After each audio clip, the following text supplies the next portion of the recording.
Ten class आमे MIL बा साहित्यर सबुठारु important एवं सबुठु गुरुत्वपूर्ण आमे लॉन्ग क्वेश्चन एवं शॉर्ट क्वेश्चन आलोचना करिबा एवं तुमको सिलेक्शन क्वेश्चन प्रोवाइड हेबो ता सहित आंसर मध्ये प्रोवाइड हेबो। देखो लॉन्ग क्वेश्चन को आमे इजीली किपरि मने रखि परिबे एवं ता सह तुमे जो क्वेश्चन आस्थाय लॉन्ग क्वेश्चन रे आमे से क्वेश्चन रे कोन सब लिखिले हमको फुल मार्क मिलिबो से सब प्रोसेस तुमको बतै देबी। ओके एवं देखो आमे चैप्टर वाइज डिस्कशन करिबा। प्रथम रहिछि बंदे उत्कल जनहिरु प्रथम आरंभ करिबा जहा कि तुमे चैप्टर वाइज करिबा द्वारा तुमको बेटर स्कोर एवं बहुत साहस एवं भय आसीबो नै तो बेटर क्लियरिटी हे जिवो। मु पुणी तुमको जो 2025-26 रो सिलेबस रही मु स्क्रीन को आने को चाहिए। देखो यह द्वारा तुम्हें बेटर क्लियरिटी हो पार। प्रथम देखो पद्यरु जदि आलोचना करिबा तुमर बंदे उत्कल जननी ठुर आरंभ करी तुमर सर्वसहा माटी पर्यंत 7टी टॉपिक रही एवं जदि पद्यरु गद्यर कथा आलोचना करिबा कांत कवि लक्ष्मीकांत महापात्र ठारू आरंभ करी ओडिया साहित्य कथा पर्यंत 6टी टॉपिक रही। एई दुईटा पद्य एवं गद्यरु ही लॉन्ग क्वेश्चन आसीबो गल्प एवं एकांकिकार केवल शॉर्ट क्वेश्चन आसीबो। ओके एबे क्वेश्चन आलोचना करिबा ता सहित आंसर मध्ये आलोचना करिबा। वर्तमान आमे बंदे उत्कल जननीर आमे सबुठारु सिलेक्टिव लॉन्ग क्वेश्चन आलोचना करिबा। क्वेश्चन नंबर 16 होची सबुठु इंपोर्टेंट एटी हला तुमको स्वार्थ लिखा क्वेश्चन आसो कौन रही क्वेश्चन देख सुंदर शाड़ी सुशोभित क्षेत्र ज्ञान विज्ञान प्रदर्शित नेत्र किपरि देख तुम स्वार्थ लिख मु फुल प्रोसेस रे एवं इजीली किपरि मन रखिपर। प्रथम देख तुमको लॉन्ग क्वेश्चन जिते लिखुच कौन कौन से ऐड करने को पड़ो। प्रथम जिनस है तुमको फास्ट कवि परिचय लिखते पड़ो। सेकेंड जिनस हूँ तांको विषय रे लिखते पड़ो कौन से कहते शेष जो कवि से संसार को बा समाज को कौन उपदेश बा कौन शिक्षा दौचे यही पोएम ठारू ताकू तुम्हें शेष में लिखा पड़ो। एतकी लिखो जदि तुमको फुल मार्क मिलो।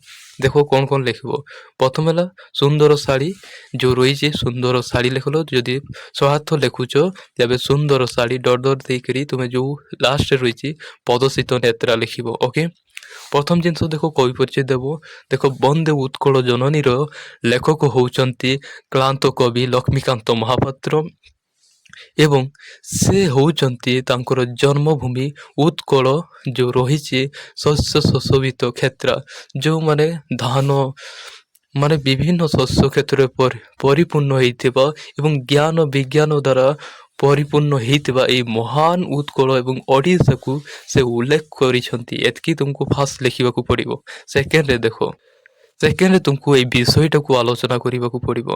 देखो ओडिशा रे बा ओडिया मानकर मूल खाद्य होची भात जहाँकि से माने कृषक माने आम ओडिशा रे अधिकांश परिवार कृषक जातीय से माने पखाल तांको प्रिय खाद्य होता है जहाँ द्वारा से माने कंसा बेलारे उदर पूरण भाव में तांको पेट पोषि थांती एवं से माने जो तांकर प्रधान फसल रही फसल मध्य प्रधान फसल रोचे धान से माने प्रधान फसल जहाँकि से माने से धान चाष करती शीत ऋतु रे चारिआडे धानर सूर्यमा माने सबुजरे नयन गोचर हुए सबुआडे आमे जदि शीत दिन रे धान बिल को देखा धान रे सबुजरे परिपूर्ण होइछि एवं किछि दिन गला परे हेडा जेमती सुवर्ण रे परिणत हो जाए जिते बेले पाची जाए से सुवर्ण रे पची जाए जहाँकि मनीष को बा गोटे कृषक को आनंद रे परिवर्तित कर दिए आनंदित कर दिए जहाँ बहुत खुशी हुए।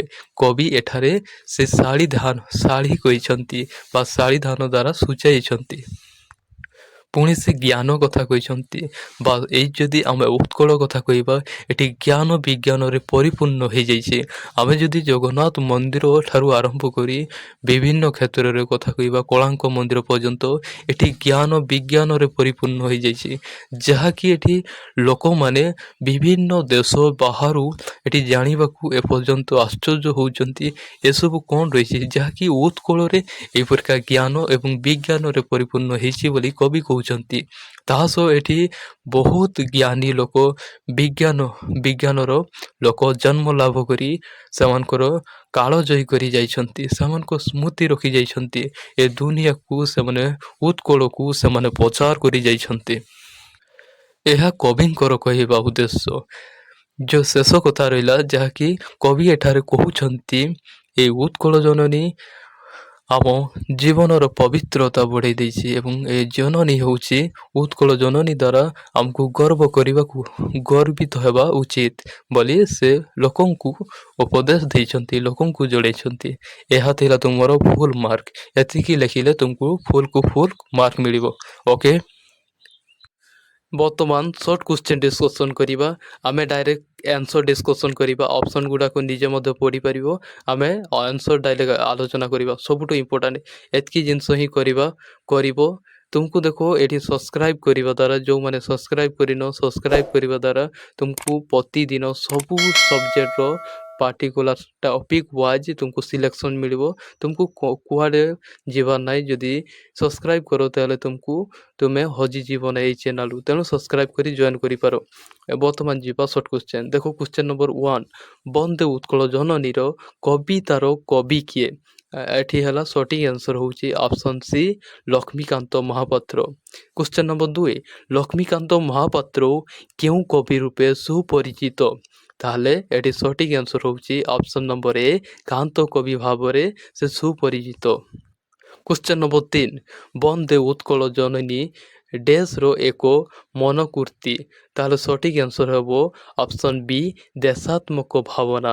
ଏବେ ଯିବା କ୍ୱେଶ୍ଚନ୍ ନମ୍ବର 4କୁ। ବନ୍ଦେ ଉତ୍କଳ ଜନନୀ ଓଡ଼ିଶା ସରକାରଙ୍କ ଦ୍ୱାରା କେଉଁ ମସିହାରେ ରାଜ୍ୟ ସଙ୍ଗୀତ ମାନ୍ୟତା ଲାଭ କରିଛି? ତାହେଲେ ଦେଖ ଏଠି ଯେଉଁ ବନ୍ଦେ ଉତ୍କଳ ଜନନୀ ଯାହା ଓଡ଼ିଶା ସରକାର ଦ୍ୱାରା କେବେ ଏହା ରାଜ୍ୟ ସଙ୍ଗୀତ ଭାବରେ ମାନ୍ୟତା ହେଇଥିଲା?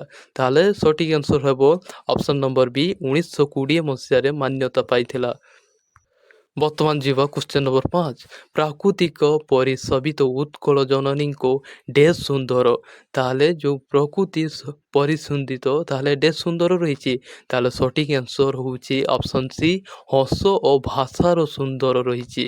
ବର୍ତ୍ତମାନ ଯିବା କ୍ୱେଶ୍ଚନ୍ ନମ୍ବର 6, କବି ବାରମ୍ବାର କାହାର ବନ୍ଦନା କରିଛନ୍ତି?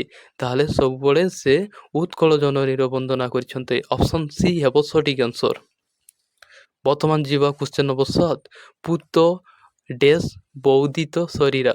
ତାହେଲେ ଏଠି ଡାଇରେକ୍ଟ ପଏଦି, ଯେଉଁଟା ଅପସନ୍ ସି ହେବ ସଠିକ୍ ଆନ୍ସର। ପଏଦି ହେଲା ବୌଦିତ ଶରୀରା, ମାନେ ଏଇଟା ହେଲା ଡାଇରେକ୍ଟ ଗୀତଟା ରହିଛି। ଓକେ, ଏବେ ଯିବା କ୍ୱେଶ୍ଚନ୍ ନମ୍ବର 8, ଉତ୍କଳର ତଟ ପ୍ରଦେଶ କେଉଁ ବୃକ୍ଷ ରାଜିରେ ସୁଶୋଭିତ? ତାହେଲେ ଉତ୍କଳକୁ କେଉଁ ତଟ ଦ୍ୱାରା କେଉଁ ବୃକ୍ଷ ଦ୍ୱାରା ସେ ଶୋଭା ପାଉଛି? ତାହେଲେ ତାଳ ତମାଳ, ଯେଉଁ ତାଳ ଏବଂ ନଡ଼ିଆ ଗଛ ଦ୍ୱାରା ସେ ସୁଶୋଭିତ ହେଉଛି। ବର୍ତ୍ତମାନ ଯିବା କ୍ୱେଶ୍ଚନ୍ ନମ୍ବର 9କୁ। ସମୁଦ୍ରର ପବିତ୍ର ଜଳଧାରା ଉତ୍କଳ ଜନନୀଙ୍କ ଡ୍ୟାସ୍କୁ ଧୋଇଦିଏ?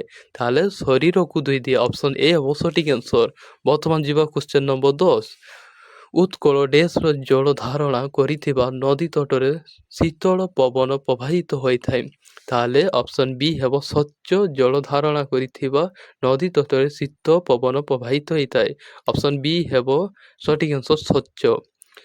ଏବେ ଯିବା କ୍ୱେଶ୍ଚନ୍ ନମ୍ବର 11, ଉତ୍କଳ ଜନନୀ ଶରୀର କେଉଁଥିରେ ପରିଶୋଭିତ?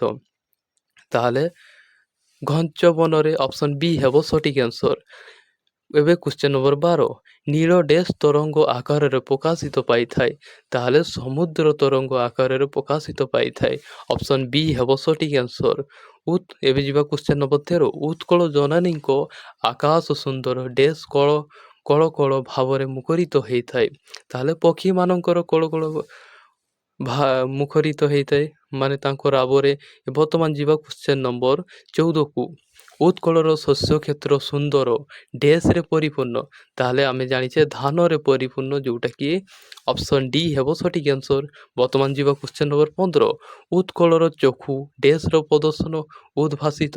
ତାହେଲେ ଜ୍ଞାନ ବିଜ୍ଞାନର ପ୍ରଦର୍ଶନରେ ଉଦ୍ଭାସିତ ହୋଇଛି। ଅପସନ୍ ଏ ହେବ ସଠିକ୍ ଆନ୍ସର। ବର୍ତ୍ତମାନ ଯିବା କ୍ୱେଶ୍ଚନ୍ ନମ୍ବର 16କୁ। ବହୁ ଯୋଗୀ ଋଷିଙ୍କର ଡ୍ୟାସ୍ ଧାରା ଉତ୍କଳ ଜନନୀ ପବିତ୍ର? ତାହେଲେ ତପସ୍ୟା ବା କୁଟୀର ଦ୍ୱାରା ସେମାନେ ଜନନୀ ପବିତ୍ର ହୋଇଛି। ଏବେ ଯିବା କ୍ୱେଶ୍ଚନ୍ ନମ୍ବର 17କୁ। ଉତ୍କଳ ମନ୍ଦିର ଡେସ୍ ଦ୍ୱାରା ସୁଶୋଭିତ। ତାହେଲେ ଯେଉଁ ଚାରୁକଳା ରହିଛି ତାଙ୍କ ଦ୍ୱାରା ସେ ଶୋଭା ପାଉଛି। ଅପସନ୍ ବି ହେବ ସଠିକ୍ ଆନ୍ସର୍। ବର୍ତ୍ତମାନ ଯିବା କ୍ୱେଶ୍ଚନ୍ ନମ୍ବର 18। ଅନେକ ପୁଣ୍ୟ ଡେସ୍ରେ ଉତ୍କଳ ପ୍ରଦେଶ ପରିପୂର୍ଣ୍ଣ। ତାହେଲେ ତୀର୍ଥରେ ଉତ୍କଳ ପ୍ରଦେଶ ପରିପୂର୍ଣ୍ଣ। ଓକେ, ବର୍ତ୍ତମାନ ଯିବା କ୍ୱେଶ୍ଚନ୍ ନମ୍ବର 19। ବହୁ ବୀର ଯୋଦ୍ଧାଙ୍କ ଦ୍ୱାରା ଡେସ୍ ଉତ୍କଳ।